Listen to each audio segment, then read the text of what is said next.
Hello everyone, this is Team 1. My name is Oluwakoinsola Adebayo. And I'm Hannah Ellis Gibbs. And Omon is our last team member, but he will not be here because he's sick and at the hospital. Today we'll be discussing inkjet piezoelectric printers. Last week we talked about inkjet electrostatic printers, and this is our second literature review. The literature that we're reviewing is on newly developed MEMS printheads for industrial inkjet applications, and just discussing the relevance of inkjet heads is very attractive for forming micro-sized PCB boards, and some inkjet mechanisms include thermal bubbles, piezoelectric, and the electrostatic that we did last week. And one disadvantage of the piezoelectric method is that the droplet size is limited to the nozzle size. And this is just an image of what the inkjet head looks like. So on design, the printhead head is a bunch of stacked silicon MEMS-based chips and two independent ink flow that passes from an ink inlet port to the nozzle. Individual ink flow channels were formed by stacking several silicon MEMS-based chips. Silicon-based ink channels and nozzles have high mechanical precision and can achieve high jetting straightness and high uniformity of droplet velocity and droplet size. So though the droplet size is limited to the nozzles, the silicon-based ink channels and nozzles do have these advantages.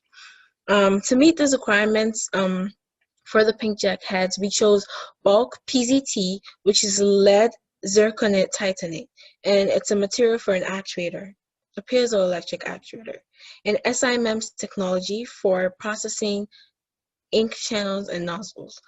The bulk PZT material has high durability against thermal and mechanical stresses and enables the use of an internal heater to raise the ink temperature up to 60 degrees Celsius. And some of the unique features of the piezoelectric inkjet head is that the distance of each color's nozzle roll is designed to prevent color mixture after purging ink, as shown in the image. The inkjet printheads are distinguished by their nozzles per inch, which is NPI, and this contributes to the overall performance of the printhead. This particular structure enables the printhead to be used as a 600 NPI single color or 300 NPI double color compatibility in a compact chassis. And basically, this allows for high resolution. So even if the droplet size is limited to the nozzle, we're still able to have such high resolutions with different colors or single colors. The structure enables the printhead to be used, and the new ink channel dimensions can achieve small binary droplet sizes of 3.5 picoliters. And just to kind of give you an idea of what picoliters mean, it will take trillions of 2 picoliters nozzles to fill a 2-liter bottle. So that's how tiny the droplets are.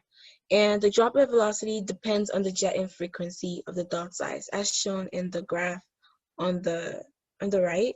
So as the jetting frequency is increased, we can see the erratic behavior of the 10 picoliter and 20 picoliter droplet size. And this is Ahmad's slides, and I'm going to be presenting for him on the working mechanism. The ink reservoir is housed above the inkjet head, and the adhesive molecular forces and gravity between the ink and the silicon chips causes the ink to move downstream to the nozzle. The appropriate potential difference is applied to the actuator chip to induce strain through piezoelectric effects. The strain causes positive pressure to build up in the nozzle chip cavity, and then the ink droplet is jetted out of the nozzle. And just a little on the fabrication process, the inkjet consists of silicon-based ink channels and PZT actuators made from bulk PZT ceramics, as I've mentioned before. The individual flow channels were formed by stacking several silicon-based chips due to the complexity of the overall structure. Both silicon-based chips and PZT actuators were formed using silicon micromachining techniques, DRIE etching. And we discussed this type of etching process in our previous MEMS class. Now I will be discussing the optimization and performance. Next slide. A simulation was performed using the finite element method and an equivalent circuit model. The first image on the right shows the simulation of the piezo actuator under deflection, and a negative pressure simulation was conducted to ensure the right level of negative pressure. This is critical because negative pressure creates suction in the channels in order to draw ink from the reservoir. However, negative pressure that is too high causes unstable jetting due to micro air bubbles in the channel. However, the native or original droplet has a large negative pressure. The image at the bottom right displays the simulated pressure wave and shows that there is maximum negative pressure in the actuator just after the droplet is ejected. Next slide. After simulating the pressure wave, experiment 1 was performed to determine the maximum value of negative pressure for stable jetting in order to avoid jetting failure. In this experiment, negative pressure was controlled by changing the channel dimensions and the driving voltage. For experiment 1, the top graph compares negative pressure to nozzle missing rate for low to high duty jetting. As displayed, the optimal negative pressure was achieved for high performance jetting at a low failure rate.